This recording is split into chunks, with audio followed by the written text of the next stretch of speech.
Kasi clearly, ginagamit naman kasi talaga siya sa vote buying.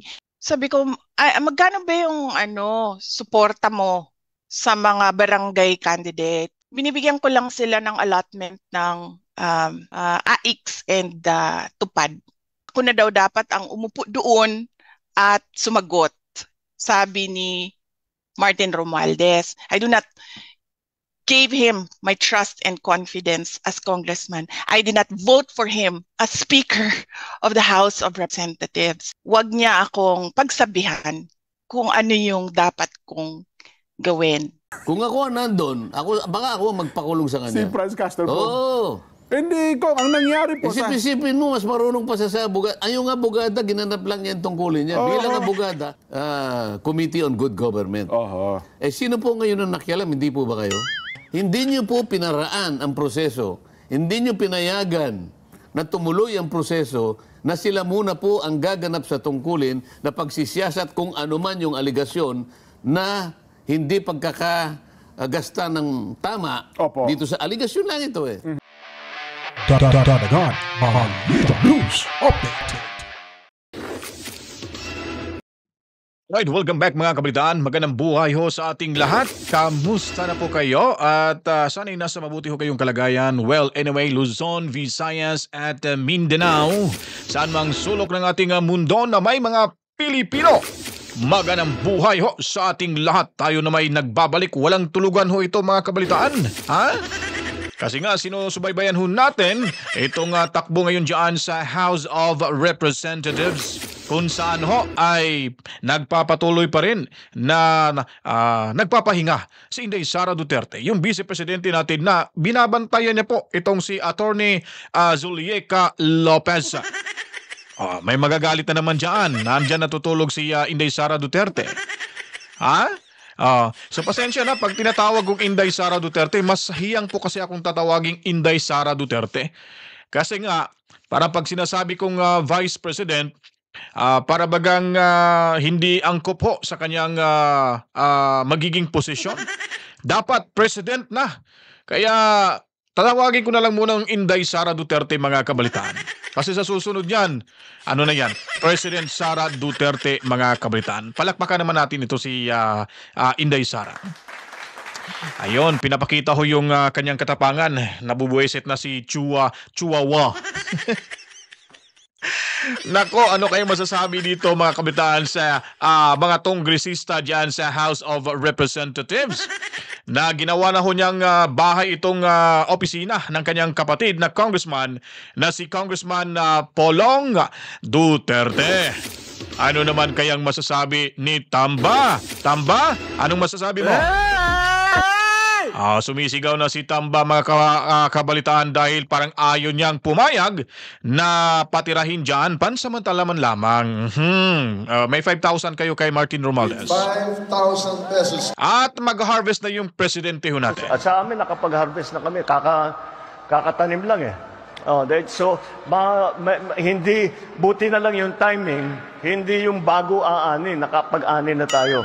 So, kung yung season na susunod, naintindihan niyo po ba mga kabalitaan na siya ay katatanim lang ngunit ay kanyang inani na agad? Wow, ang galing talaga mag-isip ng ating presidente. Pag walang script ho, talagang medyo tagilid magsalita itong ating presidente. Di ba po ba? Martin Romualdez? Okay, sumisigaw. Parang gumaganon pa. Nag-prolong pa yung boses niya eh.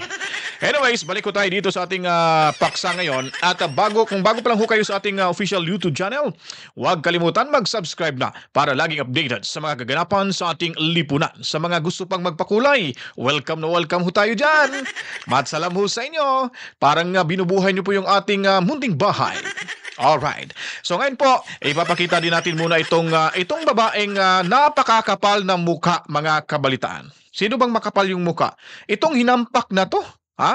Itong convicted child abuse mga kabalitaan. Child abuse convicted pala to. So, ang kapal ng mukha, siya pa yung may iba na talaga yung gobyerno ng Pilipinas. Parang nag-tie up na sila sa mga armadong kusog sa kabukiran. Yung baga yung mga New People's Army. Kasi may NPA na tayo nakapasok dyan sa ating gobyerno. Konbiktado pa sa kasong child abuse. Tingnan yung pagmumukha nito, nagmistulang akala mo sinong matalino. Itong hinampak na babaeng itong matandang ulupong na maputi na yung buhok. Papunta na ho ito sa isang kulungang semento. Itong si Castro, mga kabalitaan, parang may sayad yata to. Tingnan mo, napakasungit yung mukha. Napakasungit talaga itong puting buhok na parang malapit ng ano tawag ito? Basta yun na yun, mga kabalitaan. Babasahin ho natin yung kanyang sinasabi. Sabi pa niya, dahil inggit na inggit siya, napikon ho itong si NPA Castro dahil pumunta si Inday Sara Duterte dyan sa House of Representatives at ginawa na hong bahay itong opisina ni Congressman Pulong Duterte. Dito pa yung sinasabi nito, mga kabalitaan, talagang inggit na inggit ho yung hinampak, mga kabalitaan. At sabi niya pa, the Vice President has time to visit and even spend the time at the House of Representatives, but apparently has no time to face the committee and explain to the Filipino people how hundreds of millions in confidential funds were spent under her watch. This selective appearance speaks volumes about accountability and transparency. Wow! Galing! Akala mo hindi konbiktado. Mamaya may sagot dyan mga kabalitaan, itong sinasabing konbiktadong ng ulupong, mga kabalitaan.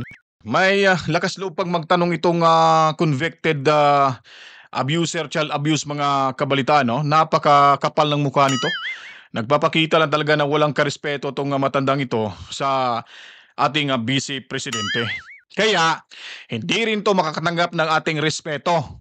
Kasi wala nga respeto sa sarili. Tingnan mo yung pagtatanong, kine-question pa yung ating Vice Presidente na hindi daw makapunta-punta sa hearing sa House Committee, or sa kanila doon, at hindi rin makasagot-sagot sa mga tanong, hindi sumasagot. Nakuha pa daw pumunta doon para at tumira doon sa sa opisina ni Pulong Duterte. Ang laking NPA nasa gobyerno na, tapos ang lakas loob magsalita ng ganun sa ating Vice Presidente. Do you think mananalo ka sa darating na election?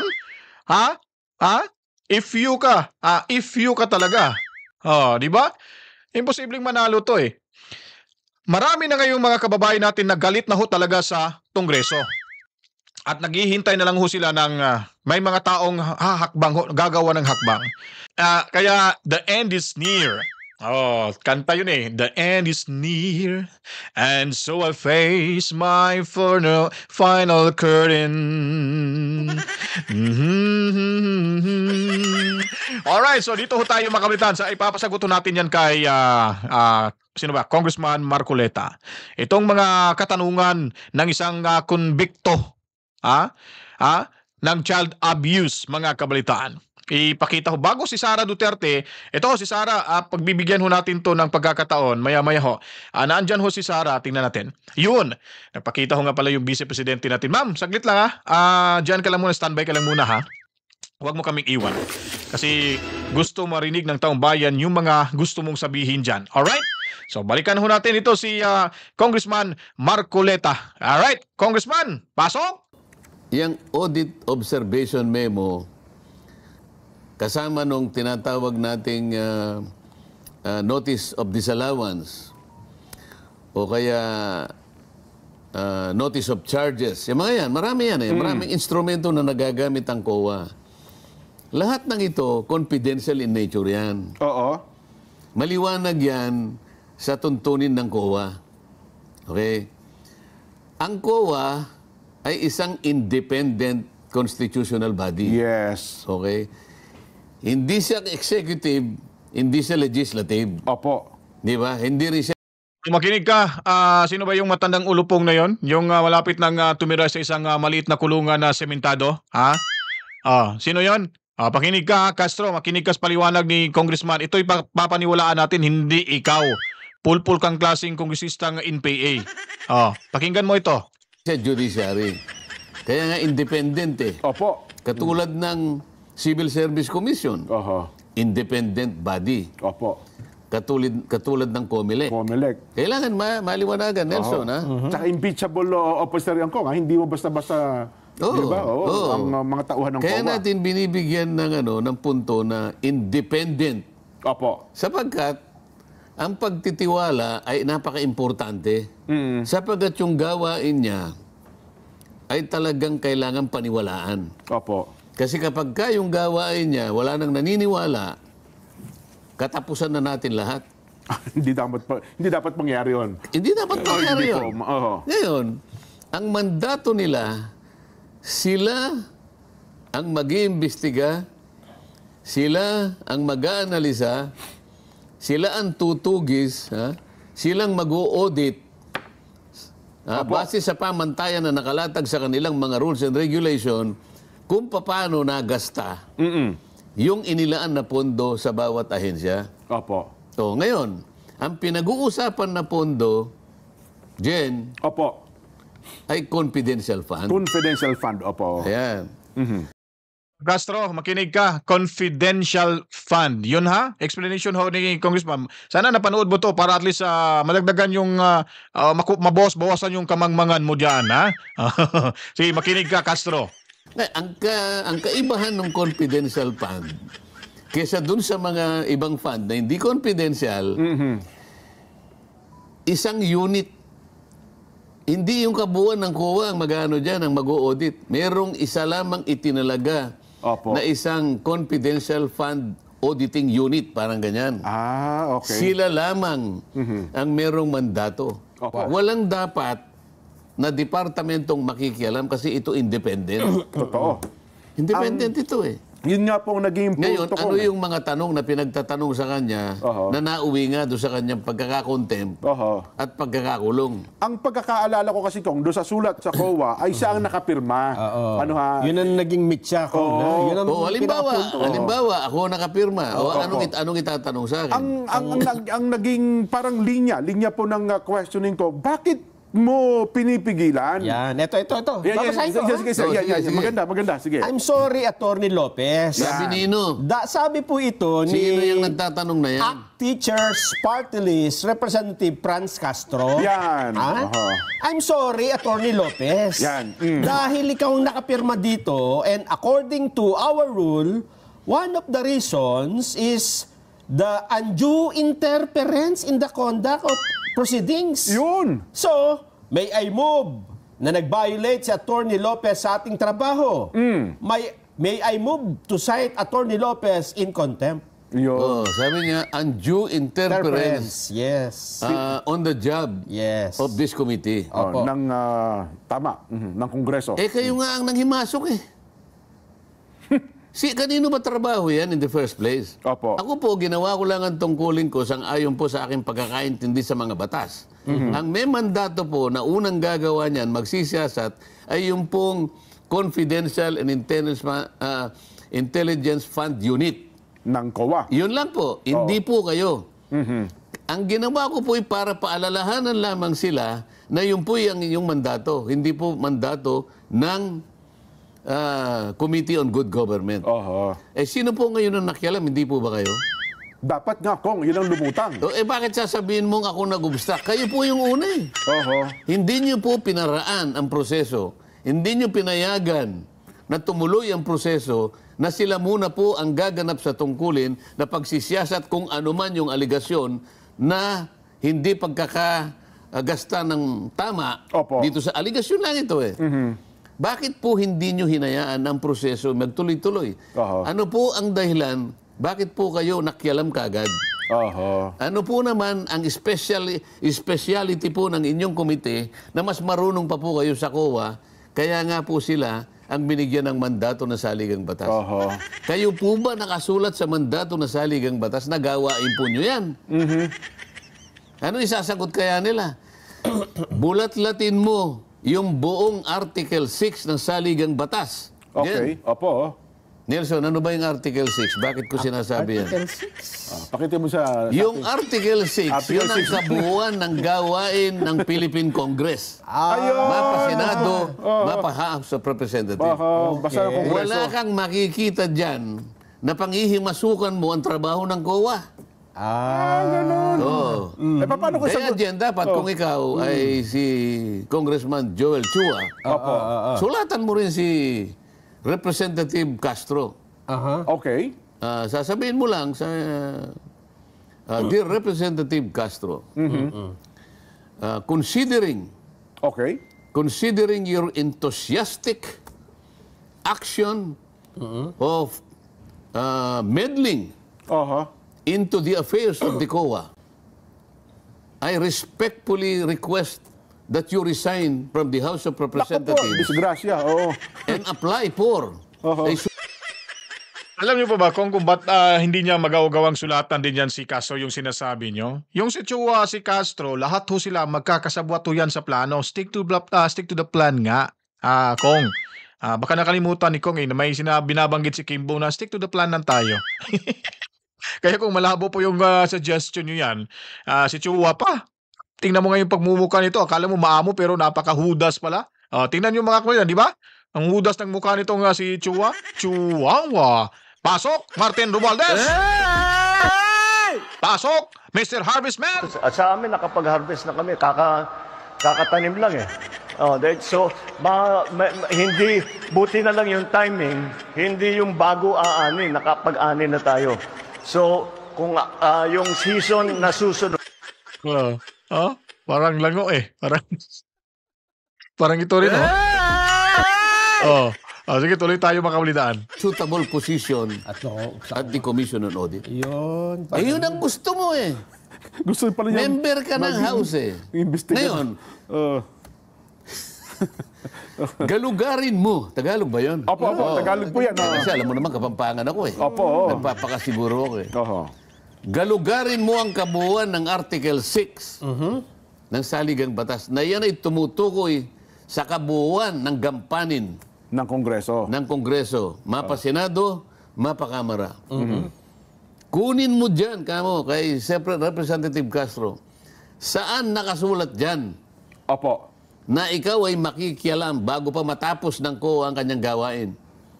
Nako. Sa halip nga po kung na dapat ganun ang nangyari, Dapat siya ay nakulong eh. Kung ako nandun, baka ako magpakulong sa si kanya. Franz Castro po. Oo. Hindi ko, ang nangyari po Isip-isipin mo, mas marunong pa siya sa abogada. Ay, yung abogada, ginanap lang niya yung tungkulin niya. Bilang abogada, alam niya kasi. Totoo po. Alam niya confidential yan. Oho. Ngayon, ayaw niyo maging confidential. Ano bang katwiran? Bakit ba kayo ayaw naman yung naglululundag eh. Ako na magsasabi, naglulupasay na naman. Oho. Bakit kailangan yung maglupasay? At unahan ninyo ang isang opisina doon ay pinagtiwala Oo. sa kanila lamang at wala ng iba ang tungkulin na magsiyasat sa pagkakagasta ng ating pondo. Oho. Wala tayong kinakampihan dyan, ha? Totoo po. Katwiran por katwiran ko. Confidential nga eh. Maski sa tuntunin ng COA, confidential yan. Yung pagkakasulat mo lang na humihingi ka ng impormasyon sapagkat kayo'y mag-undertake ng kunwarian na investigation in aid of legislation, may problema na dun dyan. Red po mga kabalitaan, sa parang gustong ipakulong yata nitong si Castro ni sino ba to? Si Congressman Marcoleta, kung andoon lang ho siya mga kabalitaan. Kasi nga malaking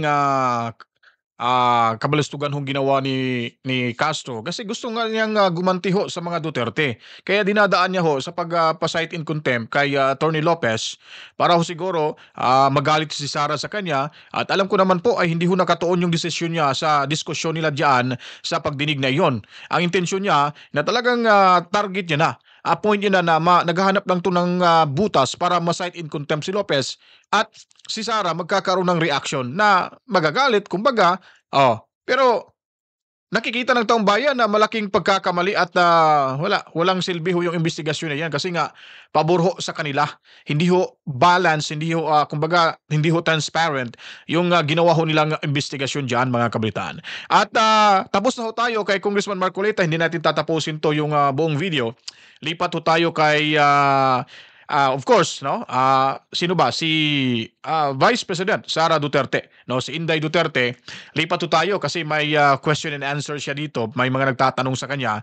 Naka-live ho ito pero kinuha na natin yung video para makakuha tayo ng clip at may lagay ho natin sa diskusyon natin dito mga kabritaan. So, anyway, sige. Hanapin natin. Alright, so andito na si Vice President Sara Duterte. Madam Vice President, you've mentioned about the AKAP, the AIX as a form of vote buying. So does it mean po ma'am na dapat po are you saying na dapat itigil na po yung pagkasasagawa po nitong tinatawag na BPSF or Bagong Pilipinas Servicio Fair, since you've mentioned na yun nga po nagpunta ng Samar si Speaker for the BPSF, ma'am?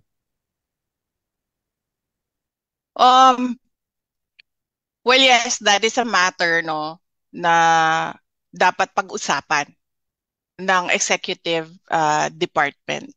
Kasi clearly, ginagamit naman kasi talaga siya sa vote buying. In fact, noong nakaraang barangay elections, meron akong kausap na isang member ng House of Representatives. And then natanong ko siya, sabi ko, magkano ba yung suporta mo sa mga barangay candidates? And then sinabi niya, no, I don't give. Binibigyan ko lang sila ng allotment ng wala pang akap on binibigyan ko sila ng AIX and tupad. So clearly sa ganun meron ng parang some sort of admission from a politician na ginagamit siya for vote buying. In fact, noong nakaraang election din ng barangay election, merong nag-file ng case talaga, 'di ba, sa Davao Region. Kasi ginamit siya pambayad sa mga botante. Well, kung ako ang presidente, hindi ako papayag ng ganyan. Kasi para saan ba yan? 'Di ba para sa mga individuals in crisis? At para sa mga kapos, ang dami-dami kayang nakakatanggap na hindi in crisis and hindi kapos. In fact, sabi nga nung DSWD, bago lang, di ba? Nagpalabas sila ng news item. Sinasabi niya doon, wag i-politicize ang pamimigay noong kanilang ayuda. GC, I see that certain Dodi and Kat Domingo naka-raise yung kamay nila. Gusto mo ba sila Ma'am, done na ako, i-acknowledge? sorry. Or Done wala na na ba? Done na po si Kat. Kat is done. Okay. Okay. Dodi? Okay. Oh, sige. Really? Last question. Yes, hello BP. Oo, may Dodi na oo. Yeah. Okay, so citizen lang ako, average citizen, average voter. So, obviously, hindi naman talaga in aid of legislation yan. Tama kayo, BP. And para sa akin, kayo yung kauna-unang nabudol ni BBM. Election pa lang, alam natin by 2028 kung sino susunod, and alam natin lahat kung anong gagawin ng mga yellow and left para ma-prevent yan. Pero look at us now. Ngayon sa bansa natin na nagiging voice of reason, ito mga left. Mga left, something is wrong. Diba? Ang ako lang, ma'am, is hindi naman seryoso, pero you think may sibling rivalry itong si Senator Amy at BBM? Kasi ini-expose at na-expose tuloy yung leadership ng kapatid niya. Yun lang, ma'am. Okay. Hello? Well, hindi ko alam yung sibling rivalry. So wala akong personal knowledge sa sibling rivalry. I can only answer sa pamilya namin, sa Duterte family. Kaming magkakapatid, wala kaming sibling rivalry. Okay, thank you, ma'am. Thank you, Sir Dodi, thank for you. pointing that out. Thank you. Daban lang po. Oo, for pointing out na ano. Ma'am, may last follow-up si Haji from Brigada News FM. Haji, Yes, JC. pasok niyo na yung, Haji, your last follow-up. Yes, Madam Okay. Vice President. Lastly, ma'am, sorry, I clarify ko na po kasi I need to ask this kasi nabanggit po ninyo kanina na you're planning na po as hanggang at least until Christmas or until the New Year kasi parang part to ng planning ninyo na baka saka Yun yung nangyari kagabi and then ngayon. Kanina, I visited twice. Ang schedule ko kanina sa meeting with her was 11. It was a last meeting, a working meeting. So 11 a.m. to 1 p.m. And then sa hapon naman, it was a dinner meeting, 5 p.m. to 6 p.m. So apparently, sabi ng mga assistant niya, she only eats kung nagsasabi ako na kumain na siya. So wala nga daw talagang gana kumain. Although nagpapasalamat din kami kasi marami ding mga tao na nagpapadala ng mga paborito niyang pagkain. Thank you. Ma'am, yes, thank you. Marian, follow-up? Opo. VP, kasi I understand that Attorney Zulaika po will be detained po dyan sa House until Monday, no? The next hearing po ng Committee ng Good Government. So, you also wrote a letter po dito sa Good Government Committee asking sana na doon po sana kayo makasama mismo si Attorney Zulaika sa detention facility and dininay po yun as per dito sa letter po ni Chairman Joel Chua. First, what's your reaction on that? Hindi po kayo doon mismo sa detention facility since ang sabi nga po is hindi naman puro kayo na contempt or kailangan doon. So, will you still be staying there po dyan sa office ni Kong Pulong until Monday? And will you be attending the committee hearing na po? Rerekta na po ba kayo sa Monday? Yes, so unang-una, nagpapasalamat kami kay Congressman Joel Chua dahil sa mga requests, binibigay naman niya yung mga requests ni Yusek Lopez. And yung mga requests ko, sabi ko to visit, subject to their rules doon sa detention center, umuon naman siya. So on that point, nagpapasalamat kami. So ano nga ba yung tanong? Will I be here until Monday? Actually, sa meeting namin kagabi, there is we were initially doing a planning session last night to stay here until after the New Year's. Kasi we were comparing the time period to Ilocos 6 and then ito din yung time period ng Ilocos 6 who spent Christmas and New Year's dito sa detention. So kagabi, yung planning talaga namin was until after the New Year, yung detention.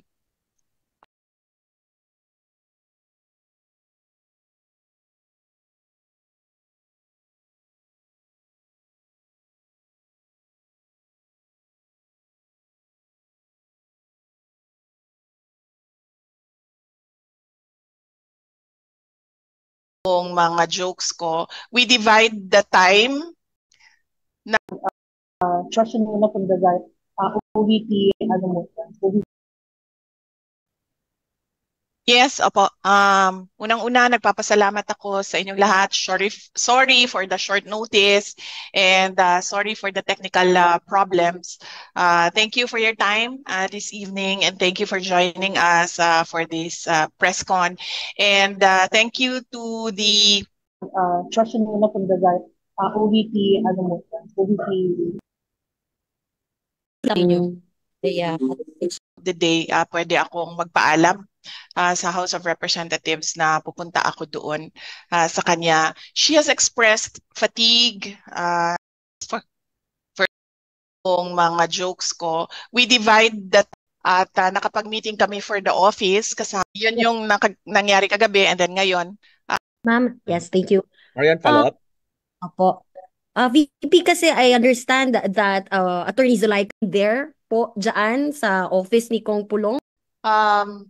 So ano nga ba yung tanong? Will I be here until New Year? Which is talaga yung Thank Harda and si if we just urge isa, walang congressman na nagtanong sa akin. If we just urge po itong ating mga officials Marian, for kindly wrap up your question. yun lang po, ma'am. Can you comment on that? Hindi raw po ito tatagal kung papuntahin niyo na po itong apat na officials niyo and kayo po mismo sana ang sumagot para matapos na raw po itong issue. Okay, sige. Unang-una, nasabi ko na no at ulitin ko, noong inimbitahan nila kami noong October 18 was it? Pumunta ako. Umupo ako doon. Nagantay ako ng tanong, hindi sila kahit isa, walang congressman na nagtanong sa akin. And because I felt na sayang yung oras ko na nakaupo doon, na walang nagtatanong sa akin, nagpaalam ako ng maayos, pinayagan ako ng maayos, nagpapasalamat ako na umalis. So, I am not at their beck and call na tatawagin ka, pauupuin ka doon, gagamitin yung buong araw mo, yung buong oras mo, tapos lang itatanong sa iyo. 'Di ba? Kami may respeto kami sa oras nila. Dapat magrespeto din sila sa oras ng mga resource persons na tinatawag nila tapos umuupo doon nang wala namang tanong. Okay? So, I do not understand saan nanggagaling yung sinasabi nila na hindi uma-attend, hindi sumasagot. Umupo ako, walang tanong. At ang next is, ako na daw dapat ang umupo doon at sumagot.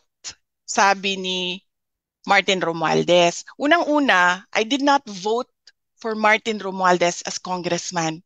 Kung taga-Tacloban man ako, hindi din ako boboto sa kanya as congressman. I do not give him my trust and confidence as congressman. I did not vote for him as Speaker of the House of Representatives.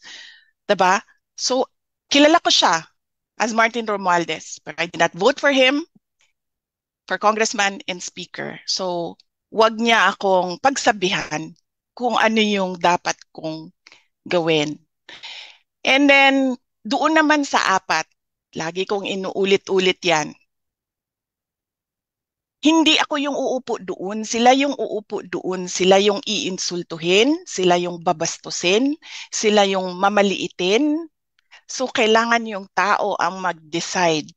Kakayanin ko ba ito o hindi? Kung kakayanin ko ito, pupunta ba ako o hindi? I cannot tell people what to do, especially if it will put them under so much mental stress and torture. So, ang akin lang, kung ano yung desisyon nila, yun yung susuportahan ko.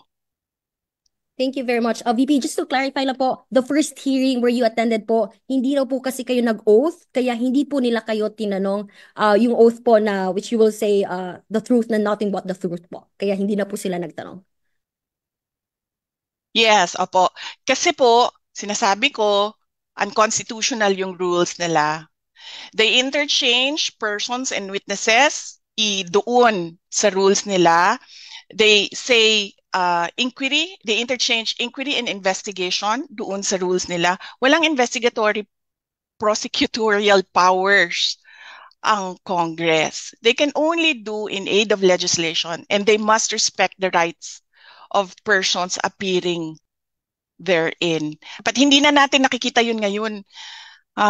Nakikita nyo kung ano-ano na lang gusto nilang sabihin. Ano bang tawag yan? Defamation. Nakikita nyo, defamation ng pagkatao ng mga uma-attend.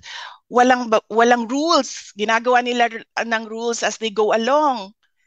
Wala silang pagrespeto sa Constitution na dapat sumusunod sa Constitution yung rules nila. My position is they have unconstitutional rules. Tinatamad lang talaga ako umakyat doon sa Supreme Court para questionin yung rules nila kasi ang gusto ko, hayaan sila kung ano yung sabi ni Saya pa kung unsa ilang ibati, pasagdi na sila. Ngayon po, narinig niyo na ho si VP Sara Duterte kung sinasagot yung mga tanong kung bakit po siya hindi sumasagot sa mga tanong. Wala namang nagtatanong sa kanya. At sinabihan niya pa si Martin Romualdez na huwag mo akong diktahan sa kung anong gagawin ko. Malaking sampal ho yan. At in the first place, hindi ho niya binoto as to be as House Speaker diyan mga kabalitaan sa Kongreso. So, nakita niya na yung pang-uugali nito. Kaya nga, yun ang malaking rason kung bakit hindi naniniwala at hindi pinagkakatiwalaan ni VP Sara Duterte yung kongresista na yan dahil may plano na ho sila because of his insecurity sa buhay ni Tamba. Pag yung taong may puno ng insecurity, mga kabalitaan, at may ambisyon na akala niya makukuha, pinipilit niya yung sarili niya, ay magkakagulo ho talaga. It's not just only of his insecurity sa buhay, sa sarili niya, but sa pagiging ambisyoso as well. Yun ang katotohanan, mga kabalitaan. So malaking sampalo, at itong si Castro, napakawalang kwentang kongresista, walang nagawa ho sa kanya. Saan pa asang lugar ba to? Kasi pupuntahan ho natin, bibigyan natin ng bulaklak. Papasalamatan ho natin sa pagiging kamangmanga niya sa batas, mga kabalitaan. Well, kung nagustuhan niyo po itong ating video presentation, dito lamang ho sa Danagan Balita Reaction Video News Update. I-subscribe nyo na po para sabay-sabay ho nating malalaman ang mga kaganapan sa ating lipunan. At huwag niyo pong kaligtaan, like, comment, at share niyo po para alam na ho natin at malalaman ng karamihan kung ano po ang mga kabalbalang ginawa na sa Kongreso, sa ating bansa, sa ating laban sa ating Vice Presidente at former President Rodrigo Roa Duterte. Ako po ay magpapasalamat sa inyo muli Salamat ng marami. At magpapaalam na ako, kita-kits tayo sa susunod mga oras sa i-upload pa natin mga karagdagang reaction video. To God be the glory, Mwah Mwah, Chip Chip. Peace out.